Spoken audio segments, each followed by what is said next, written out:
Crime में criminal यही चाहता है कि पुलिस उसे कभी ना पकड़ पाए, लेकिन इस केस में ऐसा लग रहा था कि कातिल हमारे साथ लुका छिपी का खेल खेल रहा था और देखना चाहता था कि हम उसे पकड़ पाएंगे या नहीं।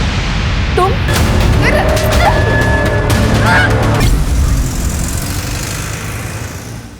नेहा बेटा आजा, नाश्ता तैयार है। अरे यार माँ, फिर से पोहे बना दिए। कभी आलू वालू का पराठा भी बना दिया करो ना। आज खा ले, कल बना दूंगी। आंगनबाड़ी जाने में देर हो रही है। करुणा दीदी का 2 बार कॉल आ चुका है। ले खा ले। टिफिन तैयार है, ले जाना मत भूलना। मम्मी, वो आपकी शुगर की दवाई खत्म हो गई थी, खरीदी? रे भूल गई। क्या मम्मी आप भी। अच्छा एक काम करो, आप मुझे पैसे दो, मैं स्कूल से लौटते वक्त दवाई लेके आऊँगा। ये ले, ना ध्यान रखता है मेरा बेटा। हाँ हाँ, बहुत बड़ा कर्मात्मा है ना ये। अरे कभी तो सीधे मुंह से बात कर लिया कर। शांति से खा ले, ध्यान रखो।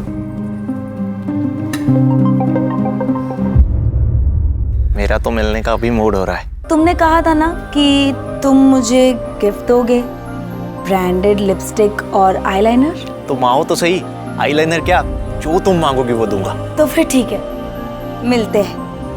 बाय। दीदी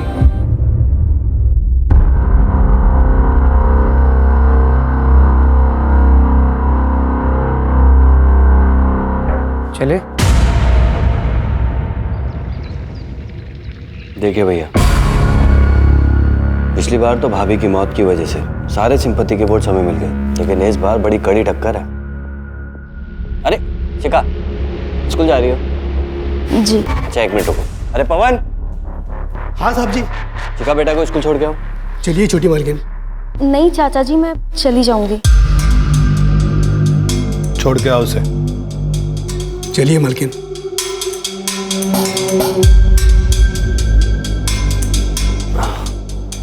जैसा कि भैया मैं कह रहा था कि इस बार हमें कपड़ा व्यापारियों को अपनी तरफ करना होगा, क्योंकि उनके बीच में आपके प्रतिद्वंदी सूबेदार रंजीत की काफी चर्चा हो रही है, जो कि अभी अभी आर्मी से वॉलंटरी रिटायरमेंट लेके आए।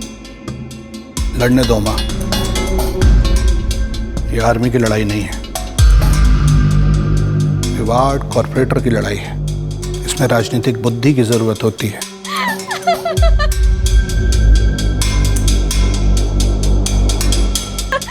अच्छा चल, मैं रखती हूँ फोन, बाद में बात करूंगी।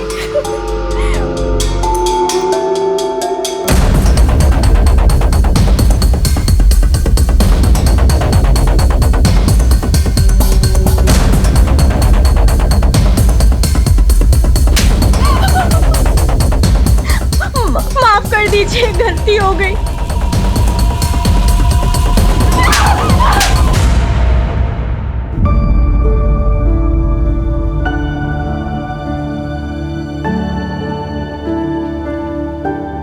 शिखा, वो मैं हाँ विनीत, बोलो। वो हमें फिजिक्स के नोट्स चाहिए थे, लेने रह गए। ओके, मैं कल ला दूँ, चलेगा? हाँ ठीक है। शिखा, हाँ बाय। या बाय। तो बे फट्टू, लड़की पटाएगा तू? अपनी औकात के हिसाब से लड़की पटा, वरना फट जाएगी।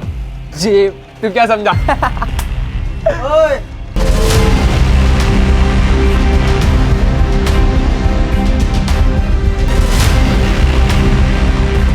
फट जाएगी बेटा तुम दोनों की, अगर मेरे दोस्त को परेशान किया तो। मजे की बात बोलूं, जेब नहीं फटेगी, कुछ और फटेगा। चलो निकलो। चल बे।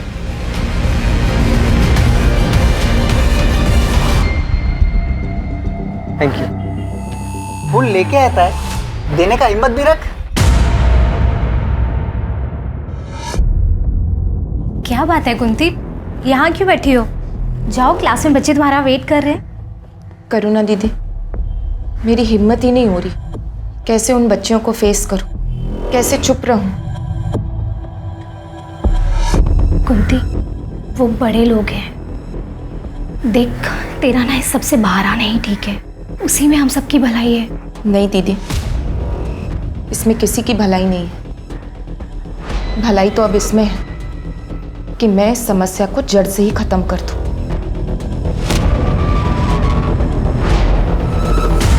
जितने गुलाब तूने प्रपोज करने से पहले वेस्ट किए उससे कम में तो लोग शादी तक पहुंच जाते हैं। तू शिखा को प्रपोज करने वाला है भी कि नहीं? करूंगा ना। हाँ तो कर ना। अगर तू प्रपोज नहीं करेगा ना तो मैं प्रपोज कर दूंगा शिखा को, क्योंकि वो उस आदमी की बेटी है जिसे मैं खुद आइडलाइज करता हूँ। किसकी? तुझे पता नहीं वो किसकी बेटी है? नहीं। क्या नहीं? ये देख, ये उसका बाप। मैं सच बोलूं, मुझे भी इनकी तरह बनना है। ये सब तो ठीक है, ये बाद में करना। अभी पढ़ाई पे फोकस कर, एग्जाम जारी है। एग्जाम छोड़, मुझे तो पढ़ने का भी मन नहीं है। मुझे तो गैंगस्टर बनना है, गैंगस्टर। तुझे जो करना है कर, मुझे तो अपनी पढ़ाई पूरी करनी है और जॉब ज्वाइन करना है, ताकि मैं अपनी माँ की मदद कर सकूं, जो पूरा घर संभालती है। और वैसे एग्जाम ना देने के लिए क्या करने वाला है तू? तू देख मैं क्या करता हूँ। चल। कुछ गड़बड़ तो नहीं कर रहा ना? अरे चल ना।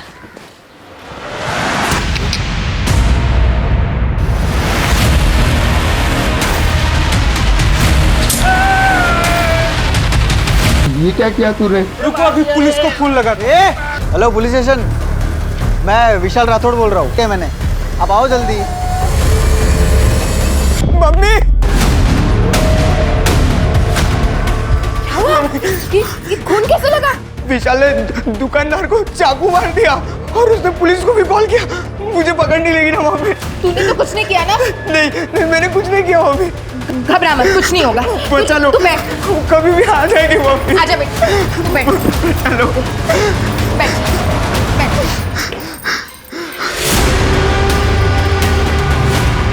हेलो,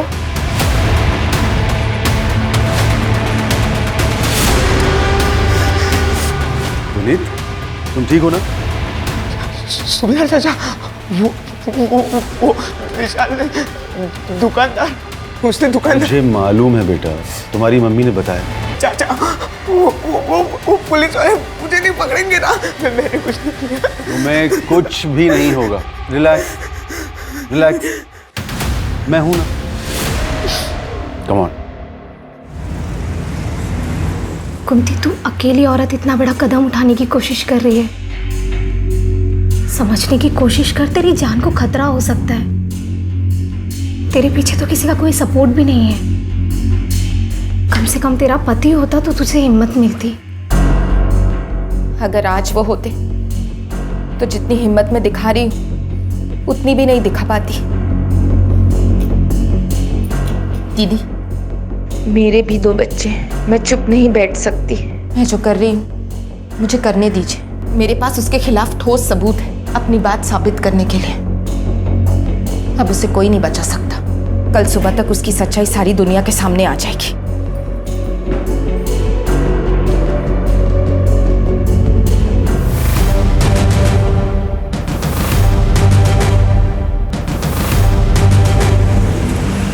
अरे मम्मी यार चलो ना, रितु दीदी ने स्पेशली कहा है कि आपको लेके आना है। अब आप चलो ना, आज उनका शादी का संगीत भी है। बेटा, मेरी तबीयत कुछ ठीक नहीं लग रही और वैसे भी मुझे कल सुबह जल्दी उठना है। एक जरूरी काम है। जैसे आपकी इच्छा। तुम दोनों वापस अकेले मत आना और बहुत देर हो जाए तो वहीं रुक जाना, ठीक है? ठीक है। तू क्या खड़ा है, अब तुझे भी नहीं जाना क्या? चल ना। चलो, बाय।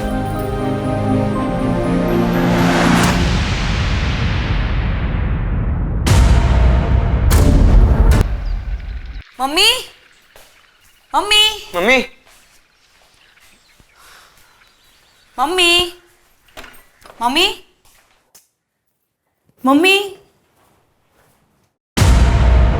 मम्मी, मम्मी, मम्मी,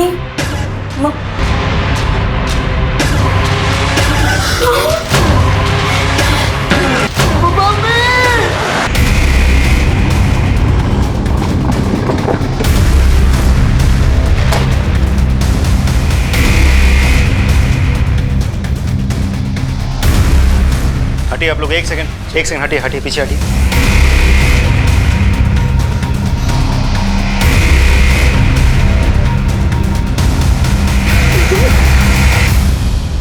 आप लोगों में से सबसे पहले किसने देखा था? हम दोनों ने सर।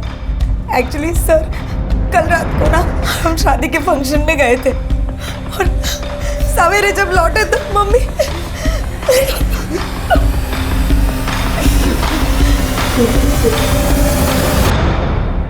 राजदीप, गला रस्सी जैसी किसी चीज से घोटा गया।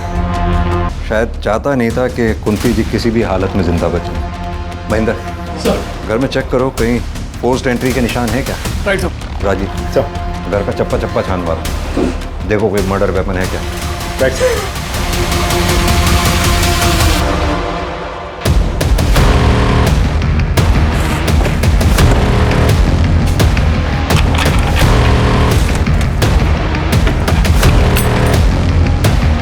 आप में से किसी ने कल रात कोई आवाज या किसी तरह की भी कोई चीज देखी हो? नहीं सर, हम लोग भी उसी शादी के फंक्शन में गए थे। ठीक है, धन्यवाद। आप लोग अभी जा सकते हैं। सर, दरवाजे पर कोई फोर्स एंट्री के निशान नहीं है सर। घर का पिछला दरवाजा भी अंदर से बंद है। यानी कि ये बात साफ है, जो भी आया सामने के दरवाजे से आया और सामने के दरवाजे से ही बाहर गया। अब महेंद्र, ऐसा दो सूरतों में ही हो सकता है, या तो कुंती जी उस आदमी को जानती थी। तुम यहाँ क्या कर रहे हो? उसके लिए इन्होंने खुद दरवाजा खोला होगा, या फिर कोई लुटेरा घर में लूटपाट या घर में सेंध लगाने के इरादे से आया और अंदर घुसा।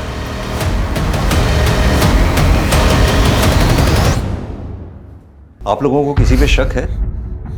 हाँ सर, ये सब उस सुनील ने किया है। कौन सुनील? वो लड़का ना मुझे हैरेस करता था और कुछ दिन पहले पता नहीं क्या सीखेगा ये सारी चीजें, मुझे तो बिल्कुल।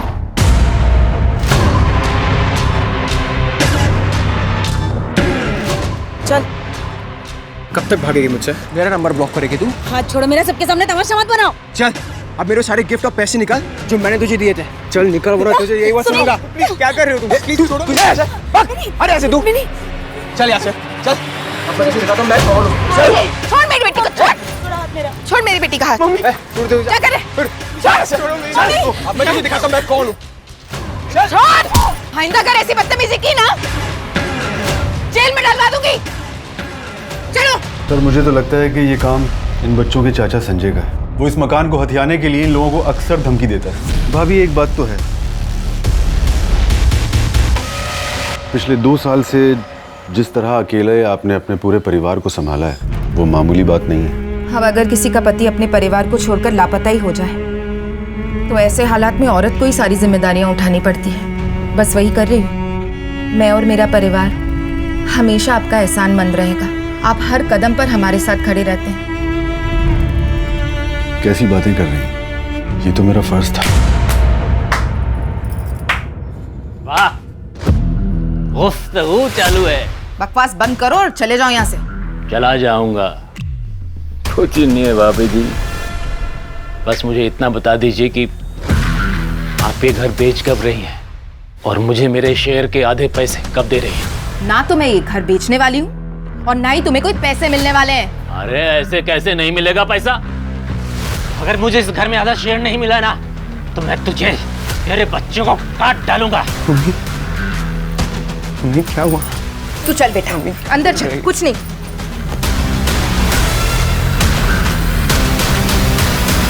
आपकी तारीफ? इनके पिता अजय मेरे बचपन के दोस्त। तो इनके पिता अजय वो कहाँ हैं? वो पिछले 2 साल से इन लोगों को छोड़कर कहीं चला गया। सर, पूरा घर छान मारा लेकिन कोई सबूत हाथ नहीं लगा। बॉडी का पंचनामा करवा के पोस्टमार्टम के लिए भिजवाओ। फॉरेंसिक टीम को भी इन्फॉर्म कर दो। और हाँ, ये संजय और सुनील, इनकी डिटेल्स निकलवाओ। Right sir.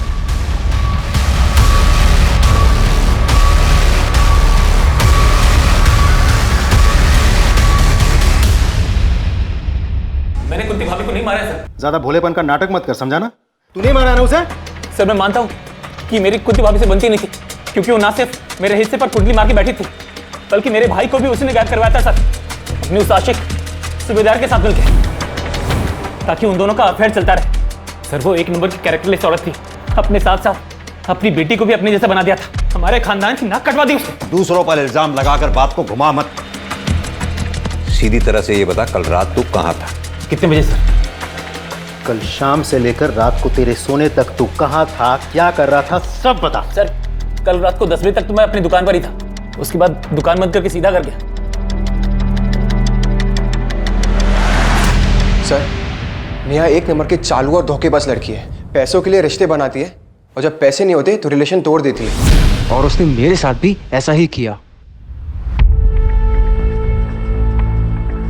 अब क्या हुआ? पहले मेरी लिपस्टिक और आईलाइनर। अरे हाँ, ये लो।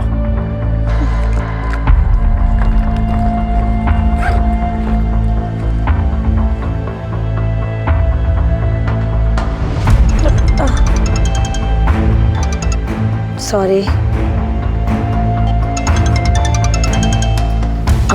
कौन है जो बार बार फोन कर रहा है? अरे दो ना, मैं बात करता हूँ कमीने से। नहीं, मैं इसे ब्लॉक करती हूँ। मैं इसे ब्लॉक।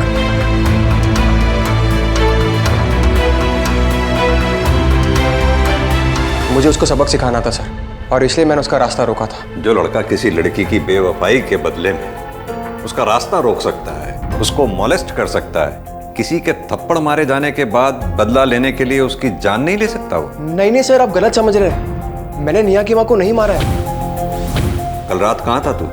सर, अपने घर पे ही था।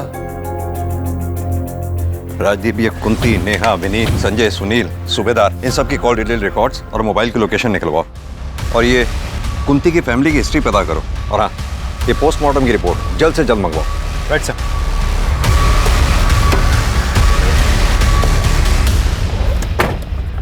सर, कुंती की पोस्टमार्टम रिपोर्ट आ गई है सर। रिपोर्ट के हिसाब से कुंती की मौत 16 अक्टूबर को रात 11 से 12 बजे के बीच में दम घुटने से हुई है। एक बात और सर, कुंती की बेटी नेहा का फोन आया था। मम्मी की डेड बॉडी पर मंगलसूत्र तो था ही नहीं। मंगलसूत्र गायब है सर। कातिल ने सिर्फ मंगलसूत्र चोरी किया है, इस बात के पीछे क्या राज हो सकता है?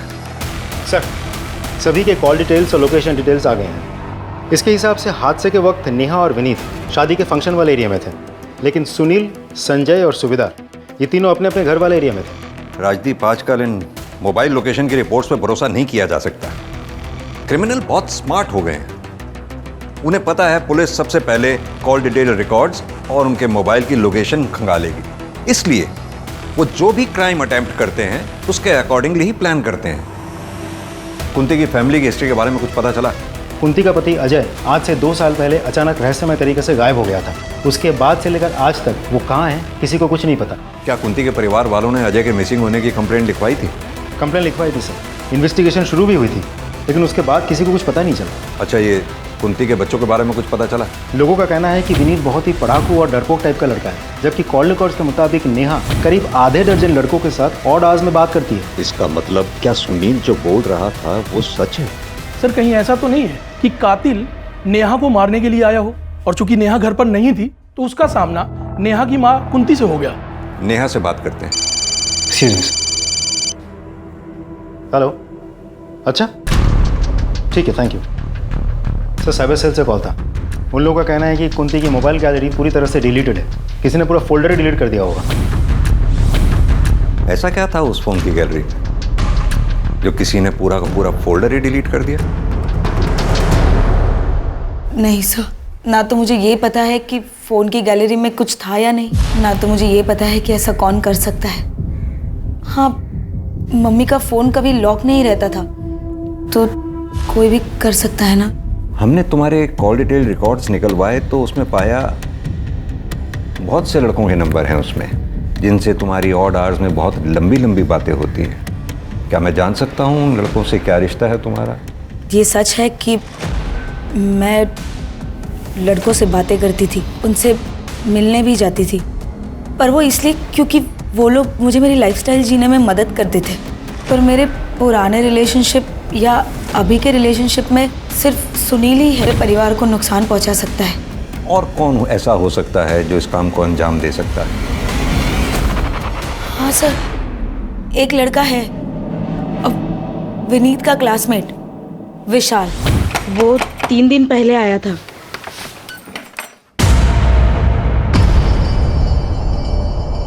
तू यहाँ क्या कर रहा है? तुझे तो बाल सुधार गृह में डाला था ना? भाग के आ गया।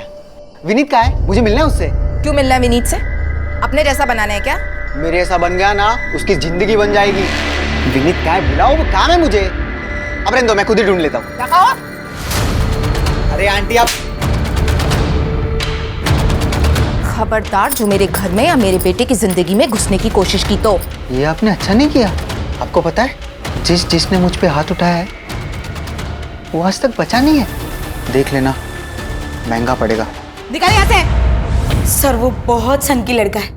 अभी कुछ दिन पहले ही उसने एक आदमी को दिन दहाड़े चाकू मार दिया था। कहाँ रहता है ये विशाल?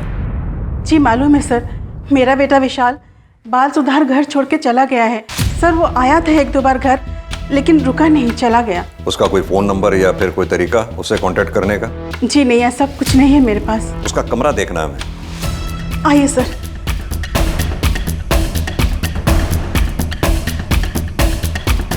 राजीव चेक करो, आप भी वहां उस अलमारी में देखो।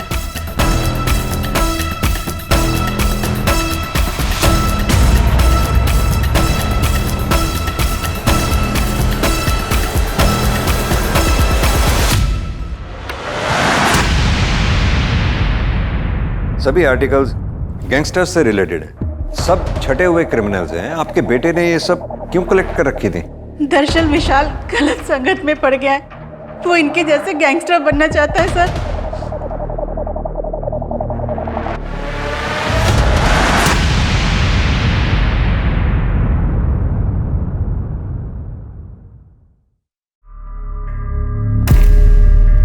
ले मिला मुन्ना लोला है। अब ना तो मम्मा बॉय की मम्मा है और ना ही विशाल पापा। अब कौन ख्याल रखेगा रे तेरा? बोल कौन कौन कौन कौन कौन कौन बचाएगा तुझे हम दोनों से? बचाएगा तुझे हम दोनों से। क्या कह रहे तुम लोग? निकलो तुम लोग, मैंने कहा लीव। चल बे, इससे पंगा नहीं लेते। रमाकांत जी की बेटी है, चल।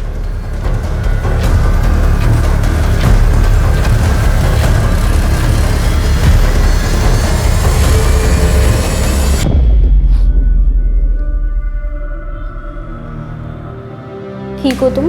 थैंक यू मुझे बचाने के लिए। तुम्हें कुछ पता चला कि विशाल कहाँ है? मेरी लाइफ में सिर्फ 2 लोग थे, मेरी माँ और विशाल, जो मुझे हर मुसीबत से बचाते थे, मेरे साथ हर बार रहते थे। आज मेरे पास उन दोनों में से कोई भी नहीं है। पुलिस ये बोल रही है कि विशाल ने मेरी माँ को। तुम हिम्मत रखो, धीरे धीरे सब ठीक हो जाएगा। एक दिन सच भी सामने आएगा।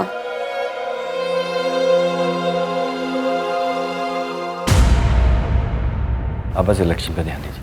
अरे शिखा बेटा, जाके जल्दी से तैयार होके आ जाए। क्यों तैयार होना है मुझे चाचा जी? क्योंकि तुम्हारे रिश्ते की बात कपड़ा व्यापारी संघ के अध्यक्ष शेखर मिश्रा से की है। शादी करनी है तुम्हारी। बहुत सुंदर हैं आप, मुझे आपकी बेटी पसंद है। तो शादी की डेट्स निकलवाइए आप। पंडित जी को हम अभी बुला लेते हैं। तो आप भी इलेक्शन की चिंता न कीजिए, आपका यह दामाद पूरे कपड़ा व्यापारी संघ का वोट दिलवाएगा आपको। इस बार भी आप ही विजयी होंगे। मुंह मीठा कीजिए आप। लीजिए।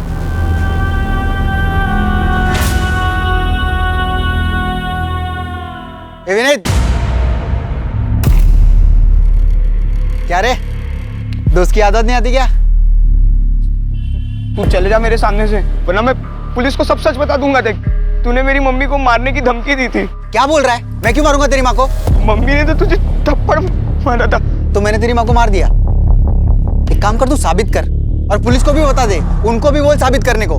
खड़ा क्या है? जाना, जा वरना तुझे ही मार दूंगा। सर, मुझे इंस्पेक्टर सर से बात करना है। बोलो विनीत। मुझे रास्ते में विशाल मिला था, उसने कहा कि उसी ने मेरी माँ को मारा है, और ये बात कोई भी प्रूव नहीं कर सकता। मुझे बहुत डर लग रहा है सर। राजीव सर, इस विशाल को जल्द से जल्द पकड़ना होगा, क्योंकि अगर ये इसी तरह से बाहर घूमता रहा तो इसके आसपास के लोगों की जिंदगी को खतरा बना ही रहेगा। Right sir. सर कुंती के फोन गैलरी का डेटा जो डिलीट कर दिया गया था उसको साइबर सेल ने रिट्रीव कर लिया सर। उसकी गैलरी में बहुत ही शॉकिंग वीडियो मिला है सर। सर ये तो वार्ड काउंसिलर रमाकांत का भाई उमाकांत है। ये तो कोई बच्चों के पढ़ने जैसी जगह लग रही है। मतलब जैसे स्कूल या आंगनवाड़ी टाइप।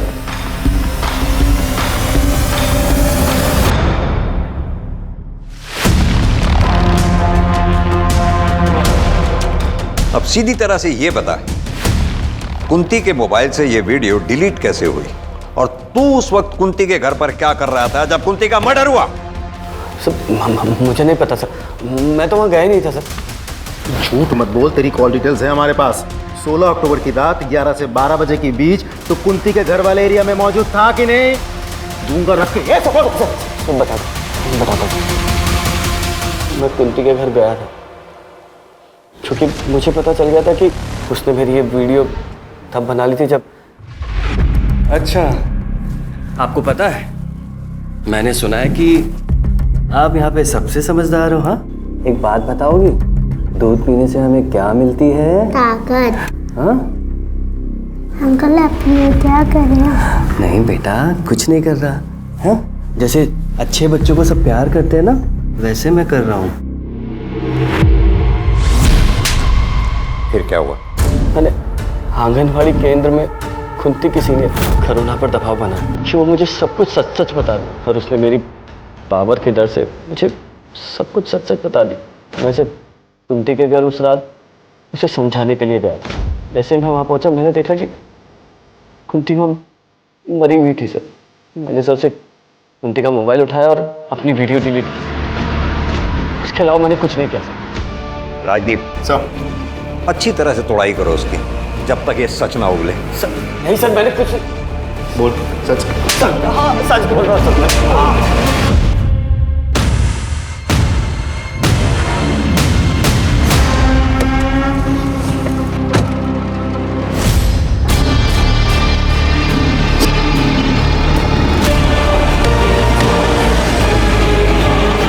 क्या हुआ रमाकांत जी को, रोक क्यों गए?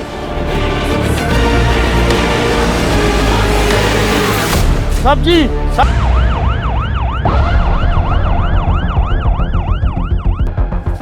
लेकिन दिनेश, एक बात समझ में नहीं आई मुझे।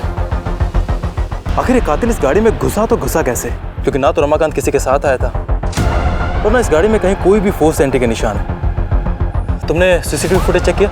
सीसीटीवी गेट की दूसरी तरफ दूसरे एंगल पर है। मैंने चेक किया तो मुझे उसमें कुछ दिखाई नहीं दिया, ये गाड़ी भी नहीं दिखी। बट सर, मुझे एक बात समझ नहीं आ रही, आखिर रमाकांत जी यहाँ अकेले आए क्यों थे? क्या हुआ? यहाँ के विधायक जी से आगामी इलेक्शन को लेकर एक गोपनीय मीटिंग थी। वो इसके बारे में किसी को भी भनक तक नहीं लगने देना चाहते थे, इसलिए वो अपने ड्राइवर को भी लेकर नहीं आए। अब वरना उनके साथ तो पूरा जत्था चलता है सर। तुमको किसी पे शक है? सर शक नहीं, पूरा यकीन है। ये जरूर उस राघव ने किया होगा। ये राघव कौन है?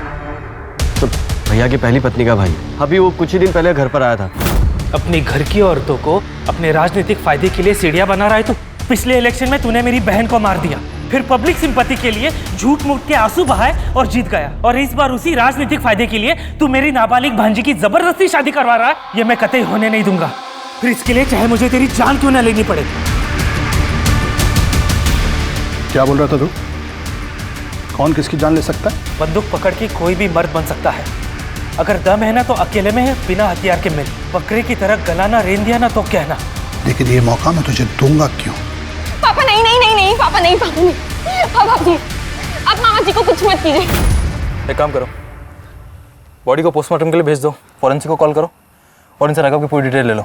जी साहब। सर आनंद नगर थाने से सब इंस्पेक्टर विनोद आए हैं आपसे मिलने। सर, वार्ड काउंसलर रमाकांत की हत्या हमारे इलाके में जरूर हुई, लेकिन उसका घर आपके दायरे में आता है, इसलिए मैं चाहता था कि आपकी और हमारी टीम मिलकर इस केस को सॉल्व करें। बिल्कुल। वैसे भी एक दूसरे केस के सिलसिले में हम रमाकांत के भाई उमाकांत को इंटेरोगेट करके ही आ रहे हैं। आप इनसे रमाकांत मर्डर केस की सारी डिटेल ले लो। आइए please. Thank you.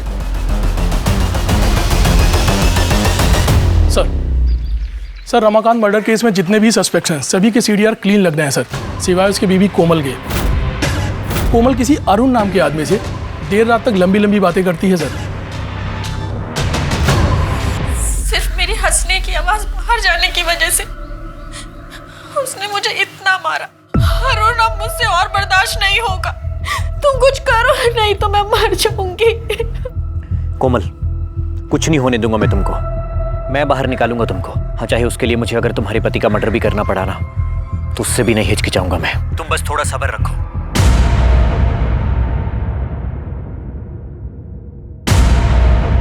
Sir, Umakant पे हमने 3rd डिग्री इस्तेमाल किया, लेकिन फिर भी उसने ये बात नहीं कबूली कि उसी ने कुंती का खून किया है। सर, वैसे उमाकांत के खिलाफ हमारे पास कोई ठोस सबूत नहीं है। इनफैक्ट इस केस में किसी भी सस्पेक्ट के खिलाफ हमारे पास कोई कंक्लूसिव एविडेंस नहीं है। कुंती के घर चलकर दोबारा तहकीकात करते हैं। आई एम श्योर क्रिमिनल ने कोई ना कोई चूक जरूर की होगी जो हमसे मिस हुई है। सर,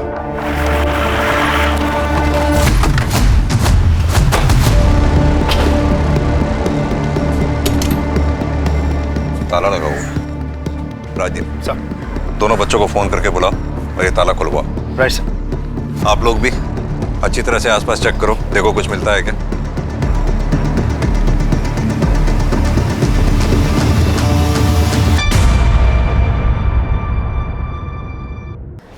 सर, देख के तो लगता है यहाँ ताज़ा ताज़ा गड्ढा खोदा गया था और फिर मिट्टी डाली गई है।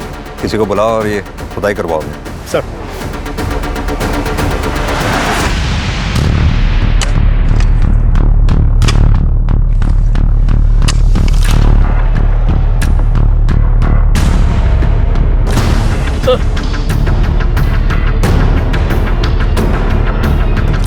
सर, ये कंकाल पक्का अजय भाई की है। आप इतना दावे के साथ कैसे कह सकते हैं ये कंकाल आपके भाई की?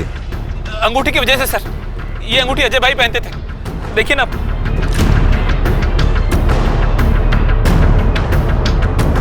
इस कंकाल को यहाँ गाड़ा किसने होगा? कंकाल को फॉरेंसिक जांच के लिए भेजो। उनसे कहो कंकाल का डीएनए बच्चों के डीएनए से मैच करके देखें। Right sir. सर, कुंती के घर के आंगन से हमें जो स्केलेटन मिला था वो अजय का ही है, जिसे करीब 2 साल पहले जमीन में गाड़ दिया गया था। सर पे चोट के निशान मिले हैं, जैसे कि कोई रॉड या किसी मजबूत चीज से मारा गया हो। सर, इससे यही बात साबित होती है कि 2 साल पहले वो गायब नहीं हुआ था, उसे मारा गया था। लेकिन राजदीप, उस अजय को मारा किसने होगा? किसने उसे मारकर जमीन में गाड़ा होगा? सर, हमने उस अरुण को हिरासत में ले लिया है। विनोद, एक बात बताओ सर, क्या तुमने रमाकांत की गाड़ी का फॉरेंसिक टेस्ट कराया था? कराया था ना सर। क्या आया था उसमें? सर, उसमें कुछ फिंगरप्रिंट्स मिले हैं और ये भी पता चला है कि कोई गाड़ी की चाबी यूज़ करके गाड़ी में घुसा था, क्योंकि सर गाड़ी के अंदर कोई फोर्स एंट्री के निशान नहीं मिले हैं। हाँ, तो ये भी तो हो सकता है कि किलर जब गाड़ी में घुसा तो गाड़ी अनलॉक थी, या फिर दूसरी पॉसिबिलिटी ये है कि किलर के पास गाड़ी की डुप्लीकेट चाबी थी। अब सवाल ये उठता है कि डुप्लीकेट चाबी बनवाई किसने? सर ये देखिए। हम सबकी बातें करते रहे, ये कैसे हमारे दिमाग से छूट गया? विनोद, एक काम करो सर, अपने एरिया में जितने भी डुप्लीकेट चाबी बनाने वाले हैं सबसे कांटेक्ट करो, अपने खबरियों को एक्टिवेट करो। Sir, excuse me sir. Hello, क्या? ठीक है, हम पहुंच रहे हैं।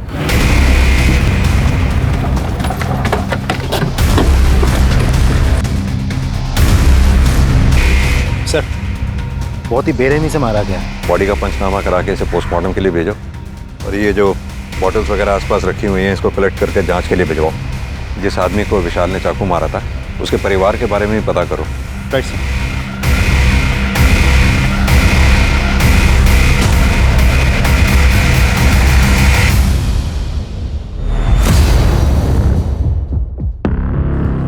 सर, ये देखिए क्या मिला है सर। हाँ सर, मैंने एक डुप्लीकेट चाबी बनाई थी, लेकिन उसका नाम नहीं पता। दिनेश, एक काम करो, सामने चेक करो कोई सीसीटीवी कैमरा लगा है क्या, शायद वहां से उस आदमी का कोई क्लू मिल जाए। Okay sir. सर, विशाल की पोस्टमार्टम रिपोर्ट आ गई है। विशाल की मौत 30 अक्टूबर दोपहर 3 से 4 बजे के बीच हुई है। एक और इम्पोर्टेंट बात सर, विशाल के नाखून से ह्यूमन फ्लैश मिले हैं। हो सकता है उसका कातिल का हो। सर, क्राइम सीन पे मिले फिंगरप्रिंट्स और एविडेंसेज की फॉरेंसिक रिपोर्ट आ गई है सर। ये रही सर। रिपोर्ट के हिसाब से विशाल के क्राइम सीन पे जो फिंगरप्रिंट्स मिले थे वो रमाकांत की गाड़ी के 1 सेट ऑफ फिंगरप्रिंट से मैच कर रहे हैं सर। शिखा, तुम्हारे पापा की हत्या से पहले कोई तुम्हारे घर आया था? सब पापा और चाचा को मिलने तो बहुत लोग आते थे, लेकिन सब बाहर से ही मिलके चले जाते थे। क्या कोई ऐसा जो घर के अंदर आया? मुझे याद नहीं। ठीक। 1 मिनट सर, मुझे याद आ गया, वो आया था। कौन वो? सर मैं वो शख्स मिल गया है जिसने रमाकांत की गाड़ी की डुप्लीकेट चाबी बनाई थी। ये देखिए सर। इसने बनवाई ये डुप्लीकेट चाबी? सर मैंने पता कर लिया है, वो फ्रेम किसका है। किसका? इसकी कॉल डिटेल रिकॉर्ड्स और मोबाइल की लोकेशन निकलवाओ immediately. Right sir.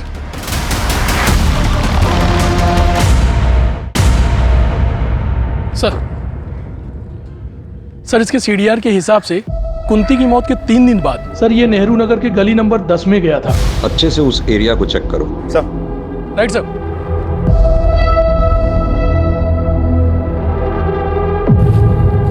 Mahendra. Sir. खुद आओ। Right sir.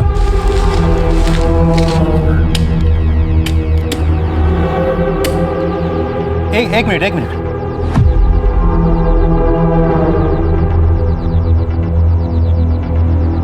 सर अब तो हमारे पास उसके खिलाफ सारे एविडेंस हैं। उठा लाओ उसे।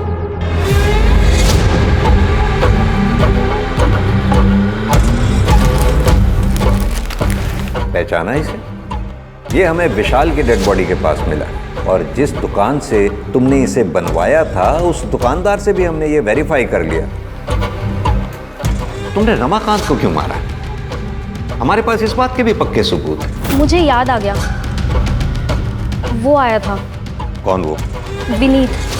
वो नोट्स लेने आया था, लेकिन 1 घंटे में लौटा के चला भी गया। और यही नहीं, हमारे पास वो सीसीटीवी फुटेज भी है जिसमें तुम डुप्लीकेट चाबी बनवाते हुए साफ दिखाई दे रहे हो। और इसके साथ ही हमें रमाकांत की गाड़ी से तुम्हारे फिंगरप्रिंट्स भी मिले। अब तक तुमने जितने भी मर्डर किए हैं, हमारे पास तुम्हारे खिलाफ हर मर्डर का पक्का सबूत है। अब तुम बताना शुरू करो। बोलो। हाँ मैंने मारा है सबको। मेरी शुरू से ही आदत रही है कि अगर मुझे कोई चीज़ अजीज लगती है और उसे कोई कष्ट देता है या मुझसे दूर करने की कोशिश करता है ना, बर्दाश्त नहीं होता मुझसे। जैसे कि 2 साल पहले हुआ था। दारू पीने से रोकेगी मुझे? हाँ रोकोगी। अपने पैसे की दारू पीता हूँ। रोकेगी मुझे? रोकती है।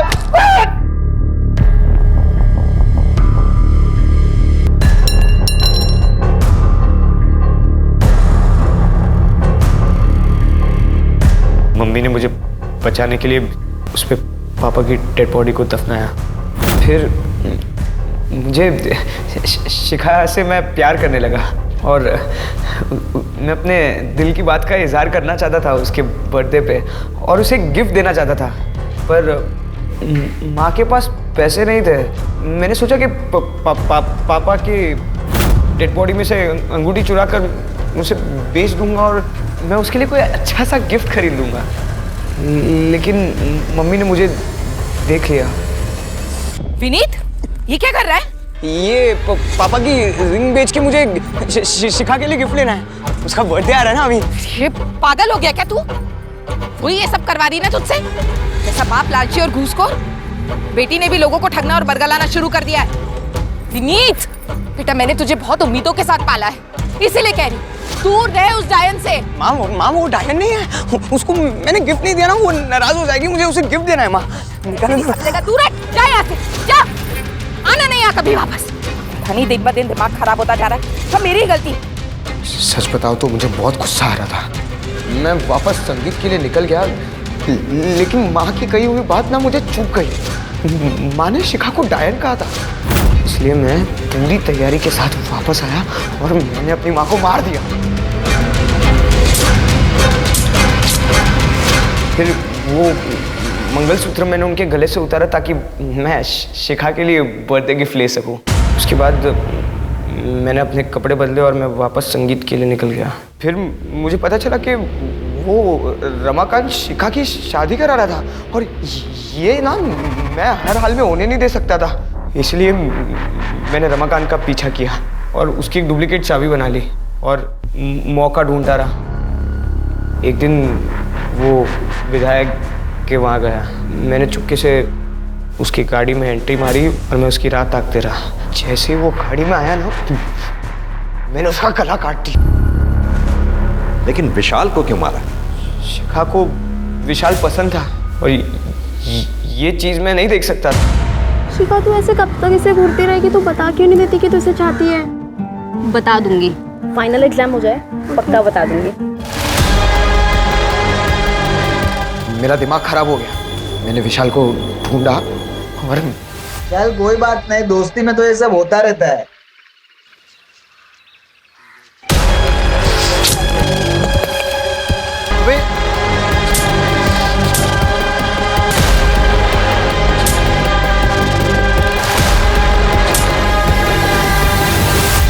तुम्हारा कैरेक्टर तो सच में ही समझ से बाहर है। सच बताऊं, तुम मानसिक रूप से बीमार हो और मैं हायर अथॉरिटीज से ये रिक्वेस्ट करूंगा तुम्हें तुम्हारे गुनाहों की सजा वो दी जाए जो किसी एडल्ट को दी जानी चाहिए।